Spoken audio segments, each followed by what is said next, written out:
There's a difference between avoiding death and choosing to live. And it goes back to living in the lie that you referenced a moment ago, but it would have been very easy to just kind of shut the front door, pull the drapes, and live an addicted, broken life. And I don't think anyone would have blamed a fellow who got burned on his entire body if he chose that path.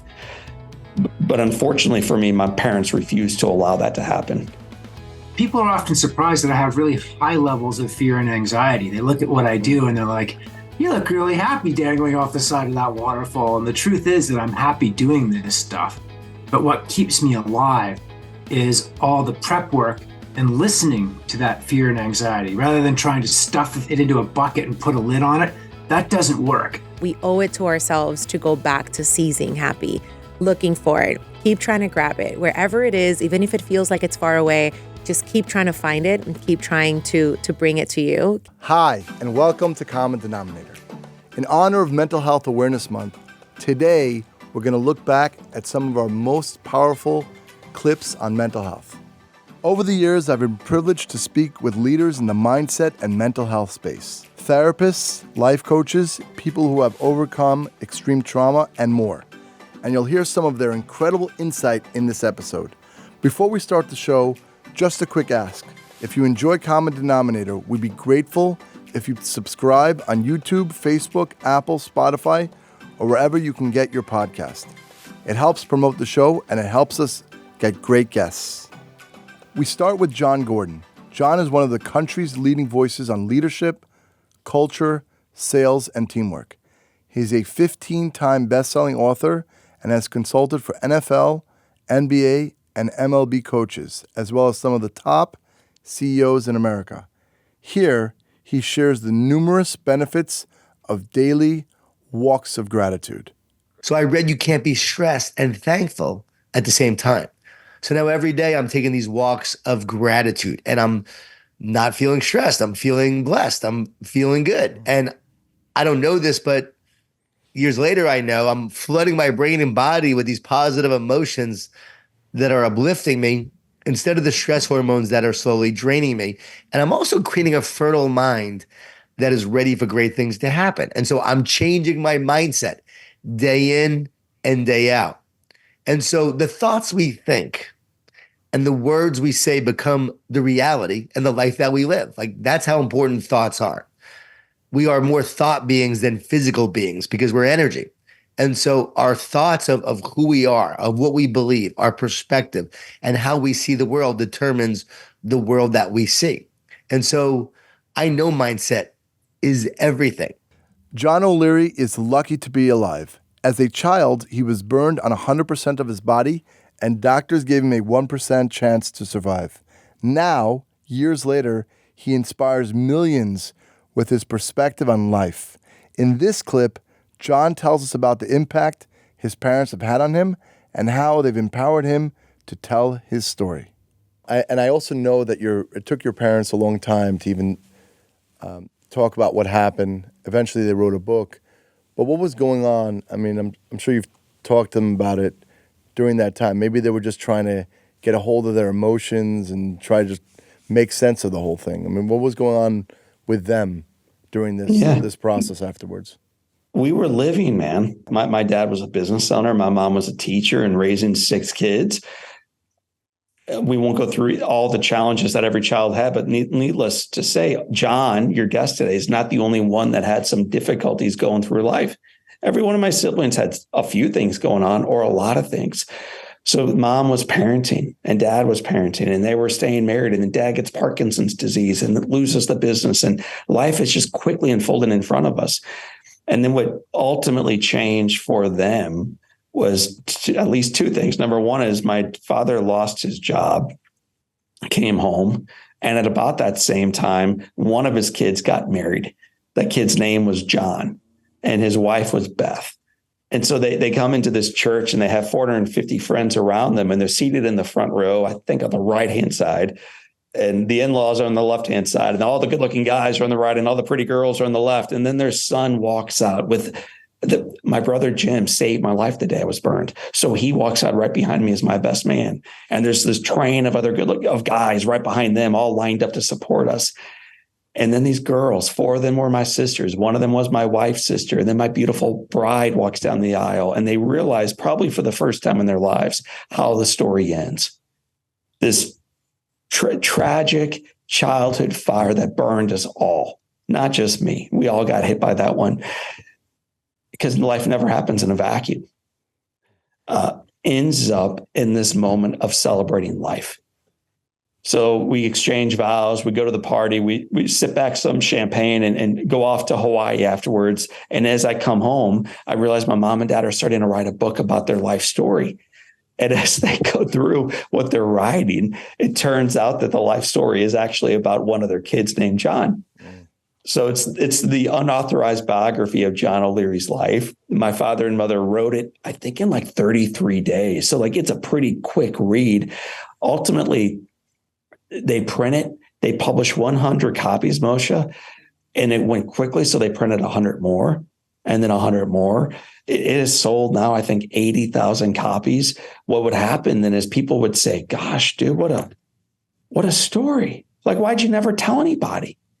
And then I would make every excuse in the world why I never told anybody how I got burned. But then people would say, well, would you share with our group? Would you tell that story live? My first group was 3 Girl Scouts. So it did not begin on some big podcast or, the MGM Grand in Vegas. It started with 3 little girls in 3rd grade, a yes to a room father. And then on the way out that day, after I failed terribly at the first keynote, one of the dads pulls me aside and says, John, that's a story, man. Would you share that at Rotary? So I'm sure. I'd never even heard of Rotary, but I'll go. And then Kiwanis, and then a Chamber of Commerce, and then a very long story made far shorter. Over the last 16 years or so, we've shared now 2,500 times in front of a couple million people live, millions more virtually, 50 states, dozens of countries. A story that we didn't want as ours. We didn't sign up for that. We didn't imagine recovering so one day I could become a keynote speaker. We recovered with the help of my parents and community and doctors and nurses and staff and grace to live a normal life. Chelsea Beer is proudly navigating life with cerebral palsy. In fact, she's one of the leading disabled content creators and online advocates in this space, with over 400,000 followers online. Here, she talks about how she handles cyberbullying and the people who make fun of her on social media. Whenever a video of mine goes viral like that, there's always 2 sides of it. There's the people that really see it, they take something from it, they apply it in their own life, or they learn something. And then, of course, there's people who are just scrolling and say mean things because they're on the other side of the screen and they're not sure. So I think, for me, the biggest thing is focusing on the positive sides of that and the people that it does impact in the right ways. And it's just kind of a feeling that I don't know if I'll ever get used to, just knowing that I'm able to share such important messages with such a large amount of people and, hoping to just make a positive kind of ripple in the world. Chelsea, when you do see those negative comments, does that bother you? How do you handle that? Sometimes it bothers me, but for the most part, I'm able to not let it really get to me. And I'm really grateful to have a pretty strong support system in my life that if it really does bother me, I could talk to them. But normally I view those negative comments as just a boost in engagement. They're helping me get more comments. And I think, beyond that, I really try not to respond to them. I don't like to feed into that energy, but I do think sometimes it is important. And just to give some background, the comments could be just making fun of the way I walk, comparing me to a dinosaur, saying I should be in the zombie apocalypse or things like that.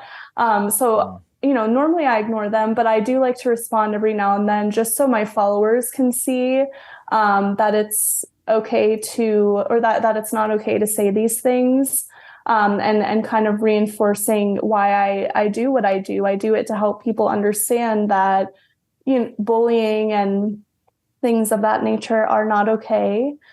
Larry Olsen is a performance-driven neurology specialist who has dedicated his life to understanding the brain's role in performance, perspective, and joy. I asked him about self-talk and how it can make or break us.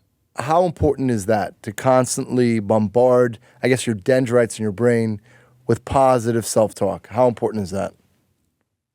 How important is it to you that you enjoy your life? How important is to you that you have maximum health? How important it is to you that you feel good about who you are, no matter what the circumstances you find yourself in. And I think that it's kind of like that old MasterCard commercial, the answer was priceless. I mean, you cannot put a price on our own health and our ability to look forward, because that is something that we didn't have to learn when we were a kid. If I knocked on your door and we're both 5 and I go, Moshe, you want to go out and play? What are you going to say? Let's go play, right? Let's go play. Let's go play. Now, at 35, at 40, I knock on your door and I go, hey, Moshe, do you want to go out and play? You know what most people's response is? Well, what do you want to play? Well, how much is it going to cost? How much time is going to be involved? Yeah. Where did that entrepreneurial spirit go? And I'll tell you, people misunderstood responsibility. People misunderstood accountability. They didn't recognize it was things that they chose and that they look forward to. They looked at it as, I have to be more of an adult now. Yeah. I can't be childlike any longer. Next, Dan Candell is known as the anxiety relief guy.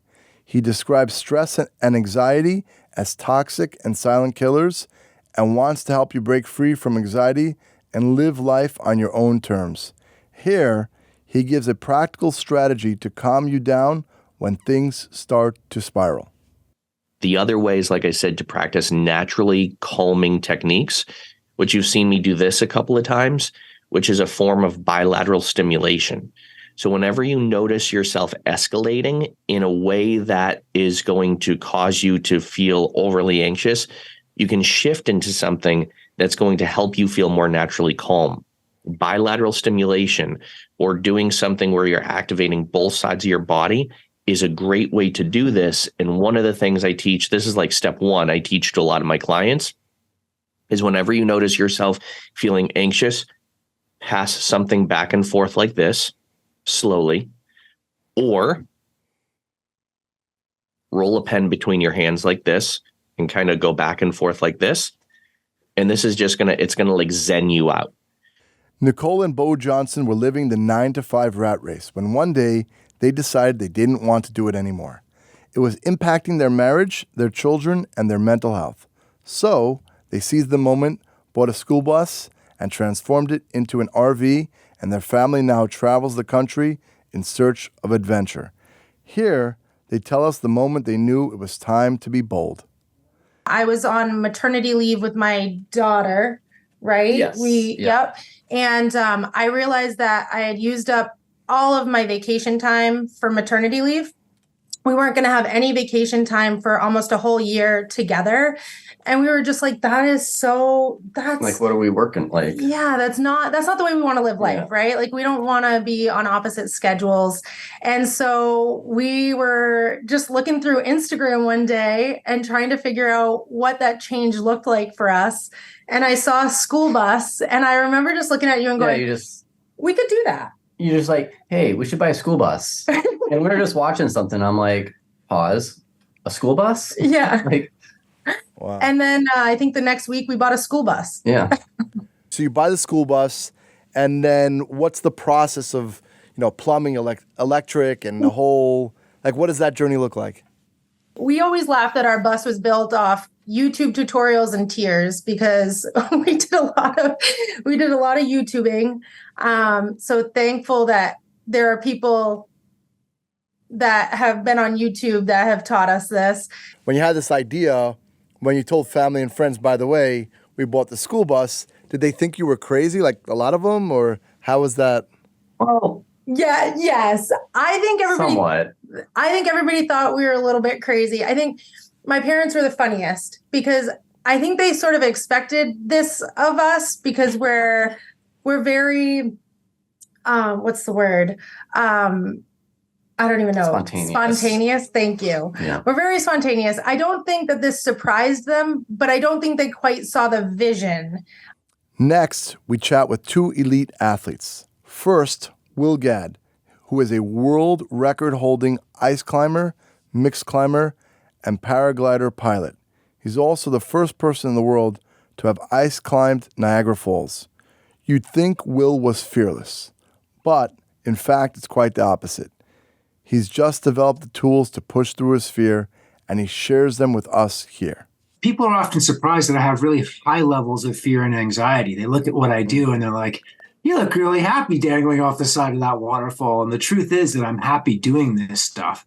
But what keeps me alive is all the prep work and listening to that fear and anxiety rather than trying to stuff it into a bucket and put a lid on it. That doesn't work. That explodes like some kind of bad horror movie. When you lock all that shit down, it eats you. It blows up. So what I try to do is listen to it. I'm like, why am I anxious? Why am I afraid? So, it starts off with this really great idea. Let's do something cool together. Let's do something magic. But then how do we do that? And in my world, it's really hazardous. So how do we do that as a team and do a good job of it and come back? And that's where some of the tools that I use come in, like listening to that anxiety. If you're anxious and afraid, it's not a cue to push harder. It's a cue to get your mind in order, figure out why you're anxious, why you're afraid, what you can do about it. And then you can go in and act not just with fake confidence, but with deep-seated competence. And that's what I really value is competence. Mike Chang is a fitness guru who helps people learn how to transform their bodies, minds, and emotions to become the best version of themselves and achieve inner peace and calm. Here's the process he uses when he needs to make difficult, potentially life-changing decisions. Well, so I have a lot of tools. I have access to so many different things. And so most of the time, I'll just do practice. I'll start to hop and I'll do my drop down arms. I'll do the flow 60 practice. Basically 4 parts. I vibrate the body, I shake, I breathe. And all I'm doing is I'm moving stagnated energy and I'm getting the tension in my body to release, which then basically means this energetic container, this body can house higher frequency of energy. Now this higher frequency of energy basically is changing the state of mind, which means we have a expanded awareness state of mind. Which then now if I want to figure out a problem, if I need to see it in a new perspective, I have the state of mind to see it in, right? So then I'll do that. It can be anywhere from, 10, 15 minutes up to, depending on how dense, how stuck do I feel. Sometimes, we just feel heavy, we feel clogged, maybe we had a big lunch, whatever the thing is, we feel a little sick and we can't figure out what we need to figure out. So whatever it takes for me to get to that clear state. Let's move now to the business and how to improve your mindset and mental health there. First, Erica Keswin is a business strategist who has worked for the past 25 years with some of the world's most iconic brands as a consultant, speaker, and best-selling author. She tells us if a hybrid work environment is conducive to mental health and productivity. I read something recently, actually. I think it was Emma Goldberg from the New York Times. They just had a podcast on the Daily. And, it's not all created equal. So hybrid work managed well can lead to increased productivity. But hybrid work managed poorly decreases productivity. So it is not one size fits all. And what I have seen in my work is that it is really hard to manage and to have a great hybrid flexible schedule. It's doable. Where there's a will, there's a way. But the companies that are doing it well have a few things in common. One is they're putting a stake in the ground. They don't worry that it doesn't have to be perfect. At this point, 4 years after March of 2020, you realize it still might change, but put a stake in the ground and be clear about the expectations. That's number one. Number two, I think there is a greater expectation and a desire for empathy. And I was thinking about it this morning. It was like, we need to be flexible with our flexibility. So put a stake in the ground and hammer it in. But then because we were used to being home and we were used to our leaders being more human, we need to realize that that we just need to be flexible, that if somebody can't get in and the train is bad, or don't come in just for the sake of coming in. So there needs to be a little bit more flexibility. But the last piece also takes work and is as important as the other two, which is make sure you are focused on outcomes and measuring performance. Because I think if you don't take the steps of saying, well, they're like, oh, I feel like productivity is going up, or I feel like it's going down. Maybe depending on your demographic, you just assume nobody's working when they're home. Measure performance so you can really look at those things. And finally, GiGi Diaz is a life coach and the founder and CEO of Seizing Happy, which is a coaching organization dedicated to nurturing the business and the person behind the business equally.